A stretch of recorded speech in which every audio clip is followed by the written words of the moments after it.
I recently was watching an episode of Dan Hurd where he was visiting Jason of Mountain Baker Mining and Metals, LLC. He toured his mine and they were into some really rich ore, some visible gold, tellurides, really cool stuff. Well, this is a box of that ore. Now what I'm hoping for is that there's at least 1 or 2 specks of visible gold that I can see, but I'm gonna crush it all up and see how much gold we can extract from this. I ordered 20 pounds of coarse ore, and as much as I can I'll do an audit, and I weighed the box and it weighs 22 pounds. So minus the box, and I still think we got a little more than our 20 pounds. So that's good. It comes in a plastic bag to kind of keep the dust down. And there is a fair bit of dust in that plastic, so we'll have to be sure to pan that out. There's a big old chunker in there too. Now looking in the bag, it looks like pure quartz. So let's go ahead and take all these out of here and see what we're really dealing with. Now, looking at the ore, it looks like there's quite a few pieces of pure white quartz where it doesn't really look like there's a lot in there, but you never know until you crush it up. There can be little pockets of stuff, so that doesn't really tell me a whole lot. But there are some pieces where you can definitely tell there's some of that mineralization. Presumably some of those tellurides, and if we look close, hopefully some visible gold, but I don't know yet. So I can see here's definitely some of those tellurides. It kind of looks like that metallic silvery color. So that's a mixture of tellurium and gold. I think they were saying in the video that it was like 40% gold. Here's another good example of that. Here's a really good example of that. So good, we did get some good high mineralization zones. Now what I want to do is I want to cut some of these and polish them so I can get a really good look at them. All the rest I'm going to crush up and we'll see what we get for return on investment. So to calculate our return on investment, we first need to know how much you paid for this stuff, and he sells it for $120 a bag. So 20 pounds, $120.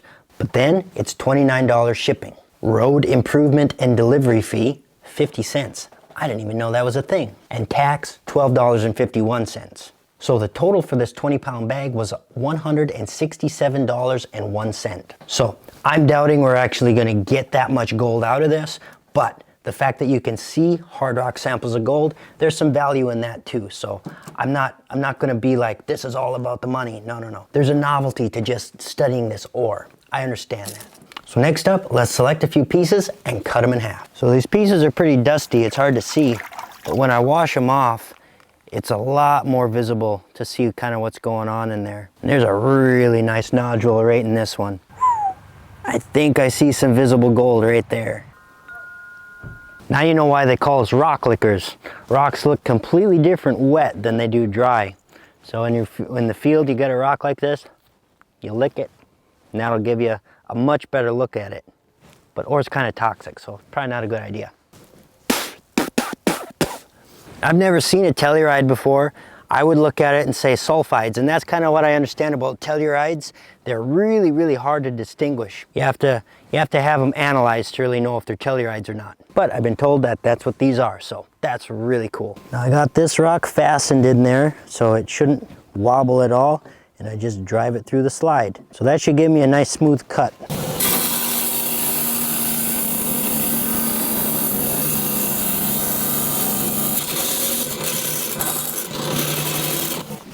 Now let's look at that.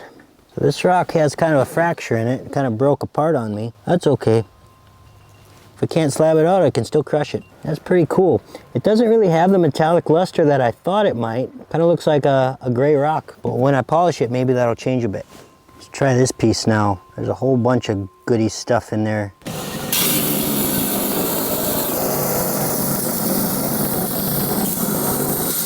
So I've cut a whole bunch of pieces here, and some of them look really cool, real metallic, and others don't. There's kind of a mixture. I've yet to see any visible gold, but there's a fair amount of that telluride material, or at least what I think is a tellurides.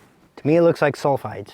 So I'm gonna hit that with my polisher and see what it looks like. And for the other pieces, I'll start crushing that up. So I'm just cleaning out the basin of the rock saw here, and I'm thinking, wonder if there's any gold dust in there. So what I did was I snuffed it all up and I dumped any rock chips I could into this bucket here, and I figure, let's just pan it out. See if there's any gold specks. I already see gold. Holy crap. There's legit gold in there. Yeah, I think there's some pieces of copper in there too from when I did that metal detecting and cut those rocks in half with copper in them. But there is some legit gold in there. That's really cool. That is clearly a piece of gold.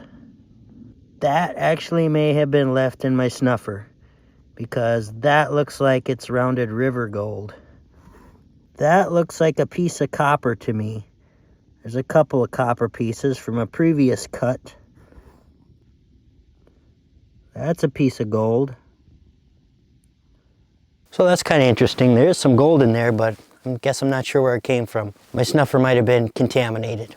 Okay, let's start to crushing. So what I've done is I've wrapped up a lot of these pieces in this wire mesh, and I'm gonna put them in my furnace here to heat them up so there's a thermal shock, and that'll make them a lot easier to break up. This is my wax melting furnace. It's not for melting metal. This is for melting the wax out when I do lost wax casting. So it's not really gonna get up to temperatures hot enough to melt anything, but it should get over 1,000 degrees. It should be enough to get that thermal shock. From what I understand, when you heat it up, the tellurides do burn away. I also understand that that's slightly toxic, so I'm not going to stand there and breathe the fumes. But any sulfides would burn away, but the gold should remain.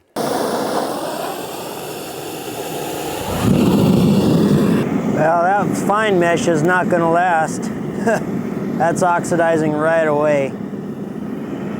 Oh well, we'll vacuum the bottom if we have to. I don't know why there's white smoke coming out. White smoke is a sign of zinc burning off, so maybe that wire was galvanized. Probably was. But still, I wouldn't think there'd be that much white smoke. Maybe it's some of the minerals burning off. Not gonna breathe that though.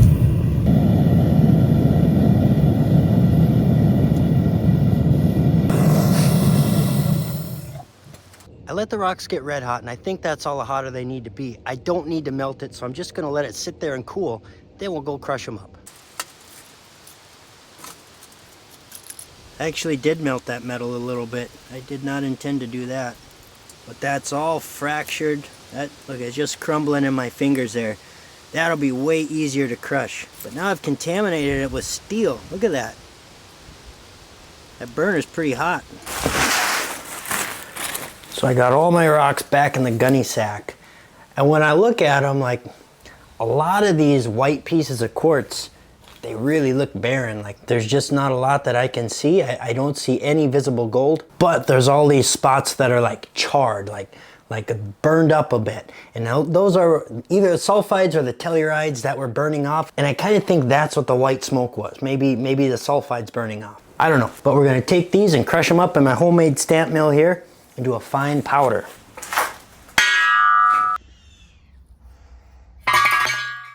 And because quartz dust is terrible for your lungs, I'll put my respirator on. This thing acts like a funnel. When I drop the hammer on like this, it's like a funnel puffing air and silicon dust right up into my face. That's not good for business. And it's really loud.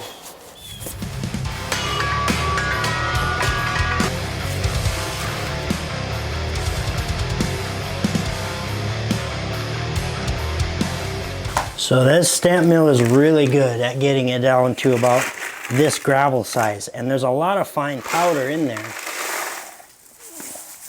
So I'll sift that out.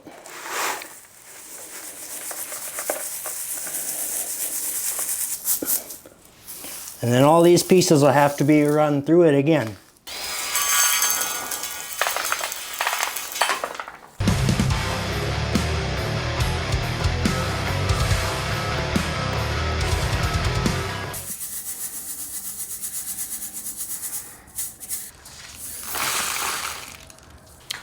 So there's a pretty good pile of pulverized powdery quartz with all that mineralization in there, and I would be absolutely shocked and horrified if I didn't at least see some visible gold in that. Now in this box is that smaller stuff that's just too much of a pain to turn into powder. And I got a few small pieces in there, but being that I want to actually do a little bit of an assessment of like return on investment, how much gold I can actually extract from this 20 pounds of ore, I have to get this material into a pulverized usable medium. I've got some different options. We'll see what I come up with, and I'll catch back with you later in the year. Probably when it's 20 below outside. This seems like a good 20 below project. So I'm gonna attempt to get my propane tank ball mill working for this. I haven't got it to work yet, but maybe if we're lucky, we'll get it spinning for this.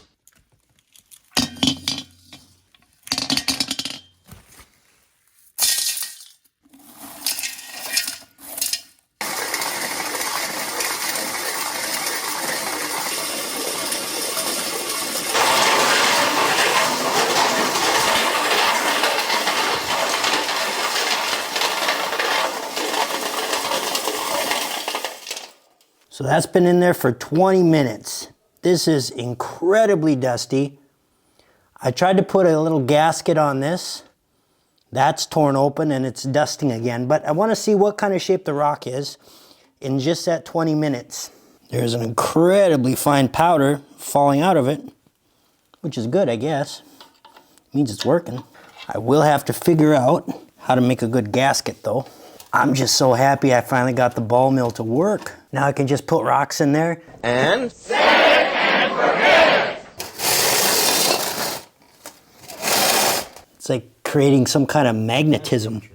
It's like metal shards that are all magnetic. That's interesting.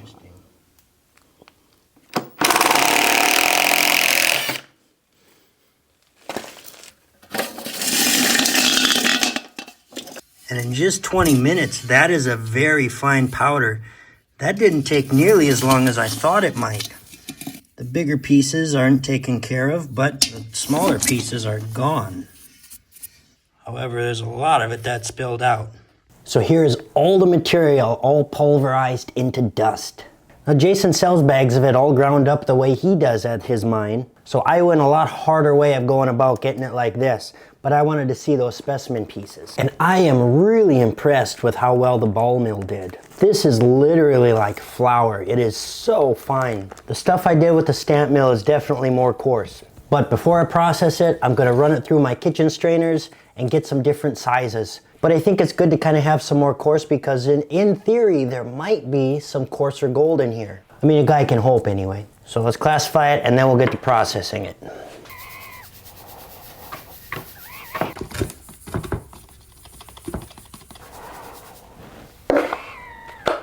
So I got our coarser sand size particles here and all our extremely fine flour size dust over here. Now it's interesting, there are some pieces that made it through the ball mill. I don't know why, but they did. That's kind of an example of what happened during the glaciers. A lot of the glacial till that we find is rocks that is pulverized into a fine powder like this. But for whatever reason, there's some rocks that didn't get ground into that powder. And those are what we find in our tailings and our fields. So everything is dust except for this little bag of random pieces that didn't get pulverized and a handful of specimen pieces. These are the ones that I slabbed out and I polished them hoping I could see some visible gold. I don't see any visible gold, nothing that I would definitively call gold, but it does highlight these sulfides. And in Jason's videos, I've heard him refer to these as sulfides and I've heard him refer to these as calaverite or tellurides. I couldn't tell you which is which. I'd need an XRD machine or a mass spectrometer to kind of isolate what the ions are in there because it all looks the same to me. But other than these pieces, it's all pulverized. So let's get to processing that. Now, I could run this through one of my sluices, but I think I'm just going to pan it down really slowly and collect all the dark, all the heavy materials into one spot. Just go one handful at a time.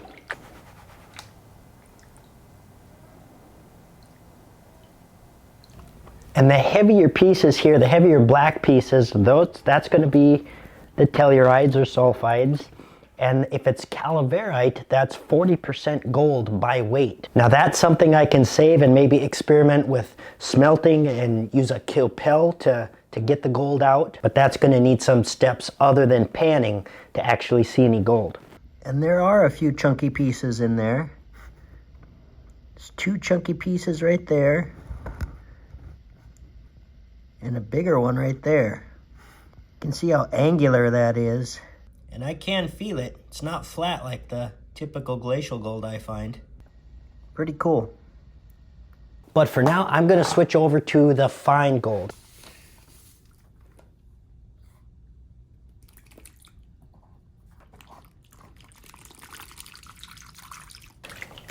This powder is so fine. It's like clay in the water right away.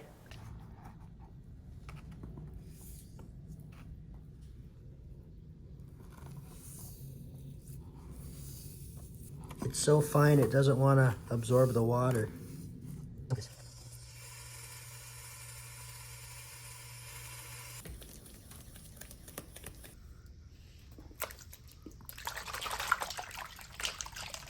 I'm really trying to go slow and careful with this. Trying to make sure I keep everything heavy. So all 20 pounds is panned down, and that's the amount of black sand I have. So that's gonna be a mix of metals from my stamp mill, a mix of sulfides and tellurides, and underneath that is all the gold, all the free gold. So let me pan that back and then we'll reveal. Starting to see some gold on that edge there. That is incredibly fine gold. So it's all panned down, and honestly, it's not much. The ore obviously has no guaranteed amount of gold. Ore in the mountain is not homogeneous, so you could look at one spot that's really rich, and just a few feet away, it could be very, very low. And that's a risk of buying an ore like that. It's definitely not for return on investment. It's kind of more of the novelty of it. But also, if I look at all these black sands, I know there's gold in that. So if I smelt it, which I probably will do on a later video, I'll probably end up with a bead of gold in that too. But for now, let me show you the free gold. And that's it. Lots of very, very fine gold. Very fine gold. And a few chunkier pieces. You can see it's all jagged, typical of hard rock gold. So that's free gold, and then there's all the dark, potentially telluride, sulfides, and I know there's gold in that. If all of that is calaverite, that's 40% gold. I know it's not all calaverite, but that'll take smelting equipment to get the gold out of that. Now let's see if this is enough to weigh.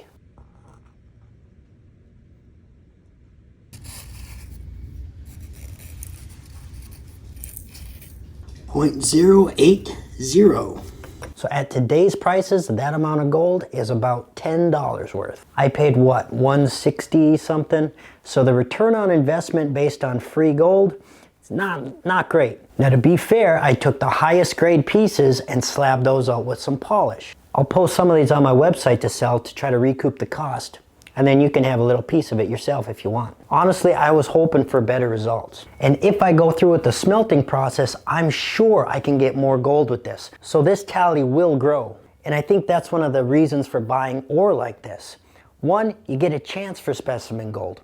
It's kind of a lottery there. Two, you are likely to find some free gold, but your return on investment is not going to be high. And three, if you do want to practice smelting, this is a great opportunity to do it because I know this is the stuff you need to get a good smelting result. So overall, it's more of a novelty, I think, than return on investment. If you want pay dirt, get some with a guaranteed amount. That's what they always say. But still, I always have fun doing these experiments and seeing something new.